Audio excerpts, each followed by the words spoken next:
Good morning, ladies and gentlemen. I'm meadsyreplays and welcome back to the channel. Today we are going to take a look at the top 5 collectible tanks that you should restore. Basically 5.5 Wargaming took away a load of tanks, and a lot of people sold all these tanks because you could get gold, and you could get a lot of gold if you owned them all. I did the same. But now I am in the process of getting these tanks back. Of course, if you never own these tanks in the first place, there is no way at the moment for you to get the tanks. But if you have sold them in the past, then you can restore these tanks. So we're going to get straight to it. And the first one is the Tier 3 Kenny, or Kini, as you like. It's no Kennyotsu, but it's almost as good as the Kennyotsu. Obviously, it's a replacement. No one is getting if you don't own the Kennyotsu, no one is going to get the Kennyotsu. Wargaming are not bringing it back for sale, so this is basically a replacement for that. It is an auto loader. It has great speed, it has a great gun, it has good gun depression, and some people actually prefer this tank than the Kennyotsu itself, aka Fizzy. Fizzy loves this tank, and I think he just loves farming the aces on this tank. It was quite easy to ace this tank, but then Wargaming actually bought this tank back in the in one of the battle passes, I think, and then it became a very difficult tank to ace. So the Kenny is, or the Kini, should I say, is one of the collectibles that I would definitely restore if I was you. Nice little fun Tier 3 tank. Next up is the KV-13, a Tier 7 Russian medium tank. Again, this was one of the first tanks people sold when 5.5 came, because I think you got like 1.5k gold or 1k gold, something like that for it, which is a lot of gold. So a lot of people sold this tank, but it's a good tank. I did a video on it not so long ago, or I added it in, I think, a top 5 video, and it's actually a really good tank. Played correctly, it's got a good reload, it's got troll armor, so you can get the bounces. You can't really rely on those bounces. The DPM is really good, the speed really good, the turret, I mean, the turret is hit and miss, it's not bad. Again, like I said, just like the armor, the whole armor and around the sides is not that strong, but the turret is really not bad. So because of the reload, it is great for perma tracking tanks. I mean, you're looking at a 4.5 or so second reload. With adrenaline, you can get that down even more to around 4 seconds, 3.9, something like that. I can't exactly remember, but we will find out soon. So perma tracking tanks in this thing is amazing to do, and considering it is pretty much the only Tier 7 collectible tank that was in the tech tree, I believe, yeah, it's not bad, and it is definitely worth getting back at some point. I mean, it has been left behind through all the other OP tanks, should I say, but apart from the power creep, that it's still a good tank, and it still performs well when you want it to. Next up is this tank right here. It is the T-67, an American tank destroyer in Tier 4, and this tank is really good. And there's something about this tank that you guys, or most of you guys, probably don't even know. This tank right here, way before update 5.5, used to be called the T-49. Yes, the T-49, not the T-49 as we know now, but Wargaming had to change the name to actually bring in the T-49 that we've got now. So Wargaming did that. They renamed this to the T-67, and then they got into the game the T-49 and the Bulldog, that whole line basically. But it's, I mean, I'm playing it as a TD here.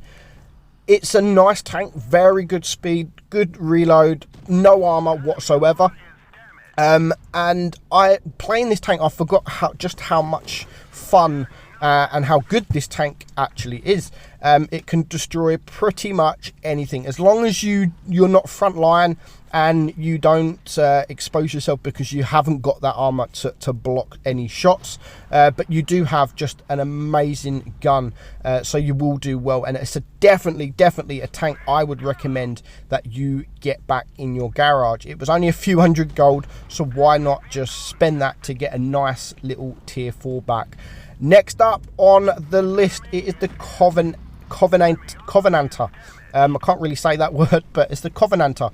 It is a tier 4 British tank. And again, this tank is amazing. I forgot just how amazing this tank is. It is an auto loader with 2 shells, but it has 4. So you shoot twice, but you're shooting actually 4. So you shoot once and 2 shells come out, and then you shoot again. As you can see here, you only have to click it once and it actually gets 2 shells into the enemy. So you're having 4 shells in total, but it is like a 2 shell auto loader. Absolutely fantastic tank. It has no armor. Of course, you can bounce shots from the little tier 3s that you're going to come up against, but coming up against tier 5s and other tier 4s, you really are not going to bounce a lot in this tank. It has nice gun depression, it has nice penetration, it has nice damage, DPM, everything.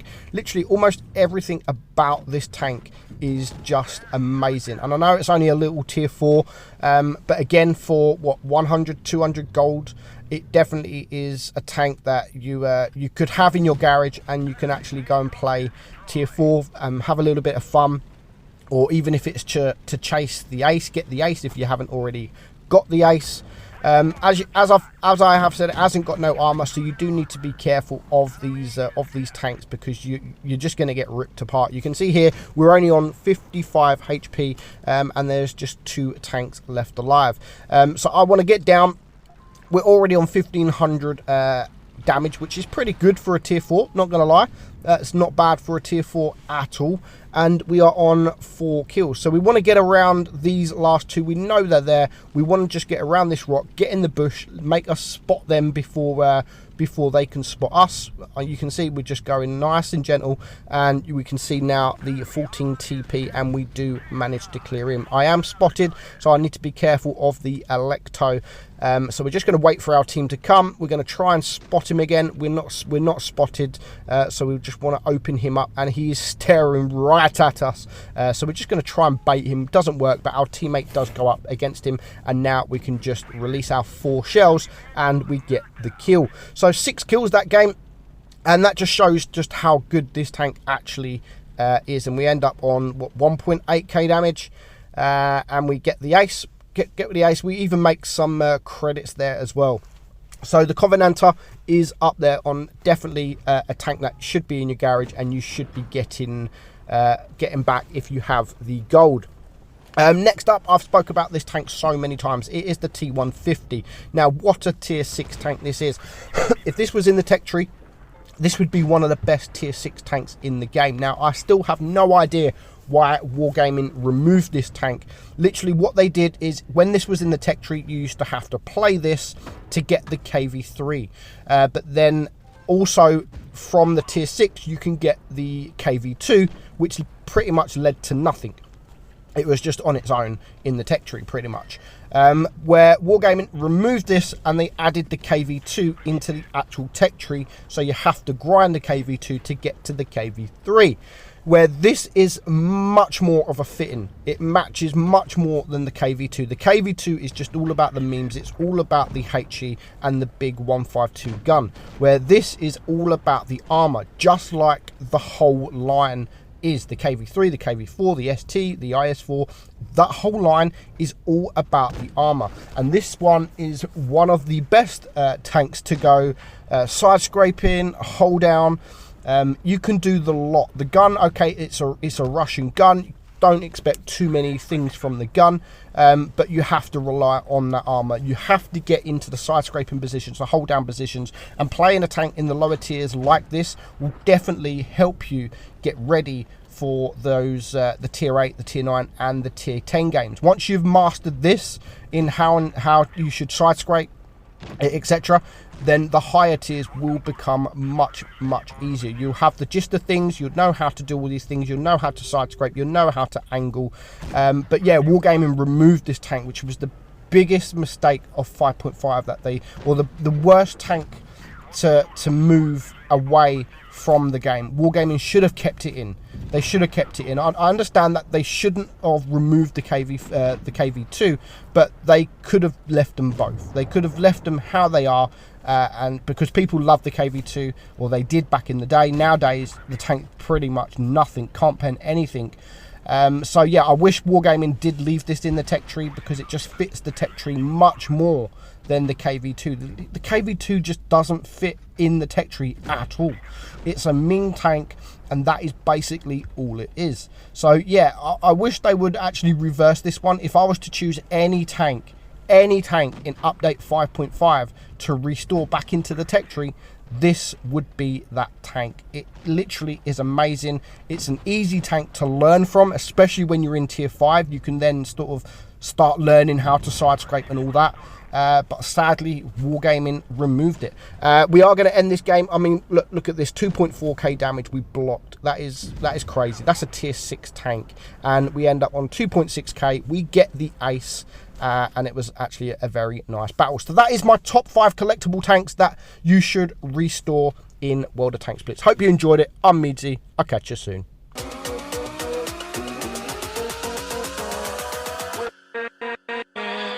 With